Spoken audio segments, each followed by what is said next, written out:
No, I was going to say, Eric, this morning at the makeup chair, I was talking to the lady here who does makeup. It's exactly the same thing has happened to her. She is priced out of the market because all of the things that the affordable health care, the Obamacare, if you will, requires, she doesn't need.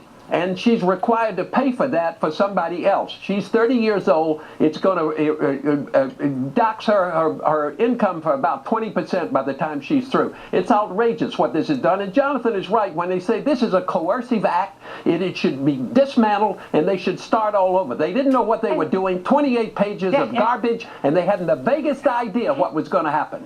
John, go ahead. Let me just say that the president doesn't care that it's not affordable because it wasn't about making health care affordable. It was about getting control of health care. And, you know, the left loves to count these entitlements, Social Security, Medicare, Medicaid, as these great accomplishments. Well, you know what? 15% plus of your paycheck, a.k.a. your life, already goes to fund these entitlements. So it's a success for the president because what? It's going to be another 5-10% of your life under government control. You're right, Jonathan. Let's just get rid of Medicare and Medicaid, all entitlements. You're absolutely right. Sounds like a great idea, Julie. Let's go for it. Are you in for that? Individual freedom? Let's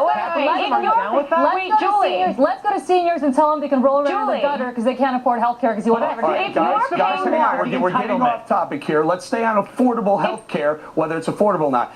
Michelle, in the intro, in that cold open, we rolled a little bit of sound from a gentleman who his health insurance at school was lifted. The school, Bowie State, and other colleges have decided not to offer insurance plans. His plan used to cost around $50 per semester or $100 a year. The new plan, guys, do we have a full screen of this? The new plan is around $900 per semester or $1,800 per year. Michelle, if college kids can't get it, if middle-aged women can't afford it, who's going to be able to afford health insurance? Nobody. Look, you need young people. Young people can't afford it. They can't even find a job. They can't even pay their student loans. They're not going to pay $3,000 a year, at least $3,000 a year on health insurance. And look, and if you are paying more money, everyone is paying more money for this plan. And if you are, you expect to get something better, right? But with Obamacare, you don't. A lot of these top-rated doctors and hospitals are actually excluded from most of the Obamacare plans. And that's especially troubling for people who live in rural areas, who only have one hospital in their town that they can no longer go to. But let me just dispel a few myths here. One, thanks to Obamacare, these kids can stay on their parents' health care plan until they're 26. Two, Bowie State's previous plan. Let me finish, Michelle. Bowie State's previous plan. Bowie State's previous plan had a $5,000 cap.